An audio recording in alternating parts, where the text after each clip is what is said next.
Hola, buenas tardes Andrea, ¿cómo estás? Buenas tardes Rodrigo, mucho gusto y muchas gracias por el espacio. Gracias a vos, doctor, por tu tiempo y por compartir con nosotros este conocimiento. ¿Qué es esta enfermedad que está siendo viralizada? Bueno, de por ahí ya se habló mucho sobre esto, pero cuando una persona que tiene mucha influencia en redes sociales lo comparte, se termina volviendo una tendencia hoy por hoy, doctor.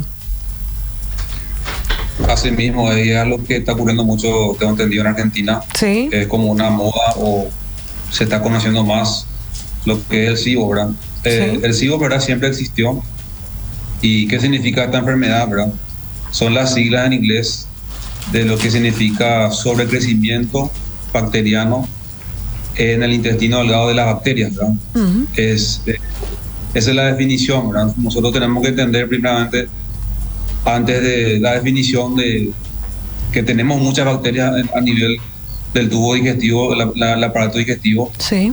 que nos ayudan con muchísimas funciones. Cuando se quiebra esa regulación y las bacterias comienzan a crecer en demasía, producen síntomas gastrointestinales, ¿verdad? Que eso se determina como SIBO, ¿verdad? Y ahora por las redes sociales damos cualquier enfermedad de una persona famosa o alguien que tenga influencia. Cualquier persona que tenga síntomas similares, a lo mejor piensa que tiene la enfermedad, pero no es tan así, sino que tenemos que saber que varios síntomas pueden tener varios diagnósticos diferenciales, ¿no? Entiendo, sí, entendidísimo con esa parte, doctor. Pero ¿cuáles son los síntomas? Para que la gente sepa un poquitito. ¿Y cómo es que se termina formando esta inflamación a causa de las bacterias? ¿Acaso las bacterias no son buenas también? ¿O estas son bacterias distintas que terminan generando esta inflamación en el intestino?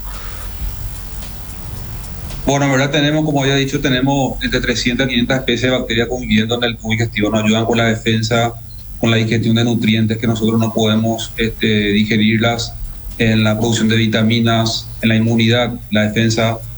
Y esta enfermedad aparece cuando ocurre varios factores de riesgo. Por ejemplo, una cirugía en la que el pH, la acidez del estómago, que cumple la función para regular el crecimiento de bacterias, está mal. Ahora, decir que es muy básico, o sea, la acidez disminuye. Uh-huh. O una cirugía donde se altera la anatomía, ¿verdad? Una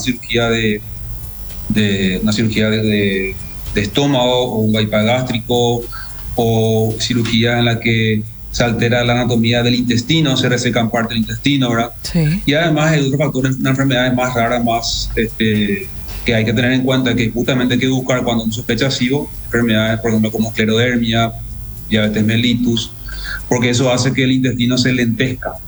Entonces, el movimiento intestinal, cuando está disminuido, produce un estancamiento del contenido alimentario. Sí. Y las bacterias aprovechan eso para poder sobrepoblarse o crecer exageradamente.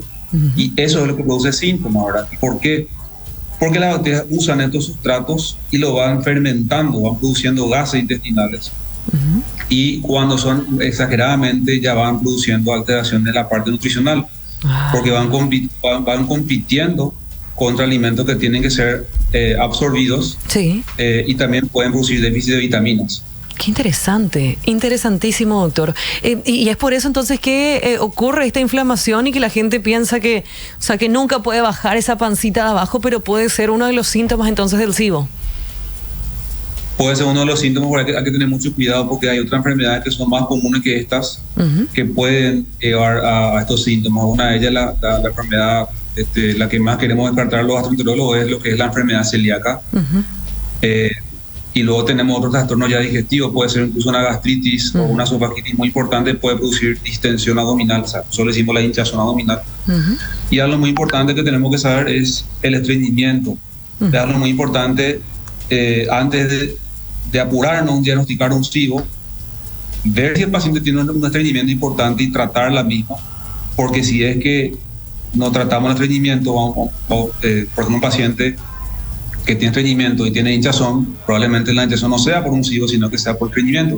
Uh-huh. Ahora, si los síntomas persisten a pesar de varios tratamientos realizados, varios estudios realizados, se descartan varias cosas, ahí recién uno pensaría en este trastorno, ¿verdad?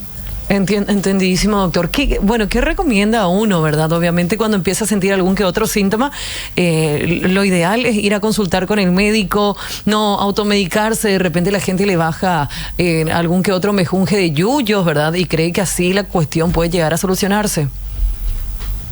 Claro, totalmente, ¿verdad? El problema es que ocurre con la automedicación es el enmascaramiento de enfermedades, ¿verdad? Conozco personas que toda la vida vivieron con hinchazón abdominal y el problema era un estreñimiento que ni ellos mismos sabían que era estreñido, porque el estreñimiento tiene varias formas de diagnosticar.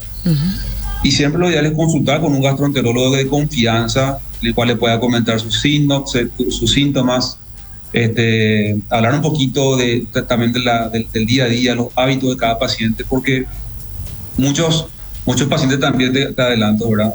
Son pacientes que tienen trastornos digestivos funcionales, ¿verdad? Sí. Es decir, que no existe como tal una enfermedad, sino que es la sensibilidad intestinal, vamos a decir, de un conjunto de varios síntomas, incluso la parte mental, la parte de depresión, ansiedad, que hace pensar que uno tiene esto o tiene algo grave y agrava más los síntomas. Entonces es más complejo de lo que parece, no son simples gases, sino que esto va más allá, la parte microscópica, ¿verdad? Sí. La parte de los nervios, de la flora intestinal, ¿verdad?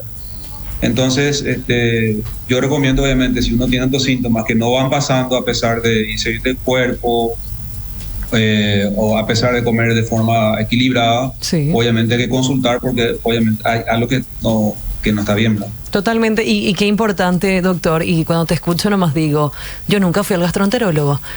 Gracias a Dios no tengo un problema que no me deja vivir, ¿verdad?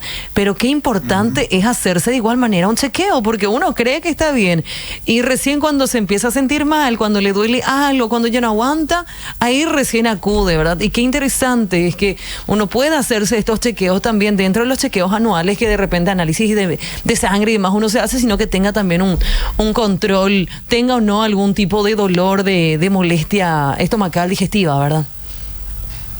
Es súper importante y ahora tenemos mucha facilidad, la medicina está al alcance de los pacientes Sí. gracias a las redes sociales. Sí. Y yo a los pacientes que tienen más de 18 años, sin tener ningún factor de riesgo, yo recomiendo que se haga un análisis de sangre rutina básica, por lo menos para comenzar una inspección médica con su clínico, ¿verdad?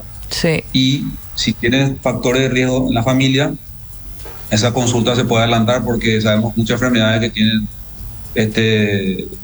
mayor factor de riesgo de tener infarto, derrame cerebral o enfermedades hereditarias, que también vemos gastroenterología. Sí. Entonces hay que personalizar cada consulta, Sí. porque a lo mejor una persona puede hacer un chequeo anual o cada 2 años, ya es suficiente, pero por eso es importante tener una muy buena historia clínica, ¿verdad? El paciente y conocer sus antecedentes, porque si no, no hacemos medicina finalmente, ¿verdad? Totalmente. Doctor, ¿dónde te encontramos? Interesante poder compartir tu contacto también con la audiencia para consultas. Sí, bueno, yo estoy en las redes sociales, me pueden buscar como doctor Elías Morán. Sí. Estoy en Instagram, Facebook, Twitter también. Ponen así DR Elías Morán. Y para consultas pueden mandar un WhatsApp al número de teléfono que tengo para agendamiento, que es el 0982 Sí.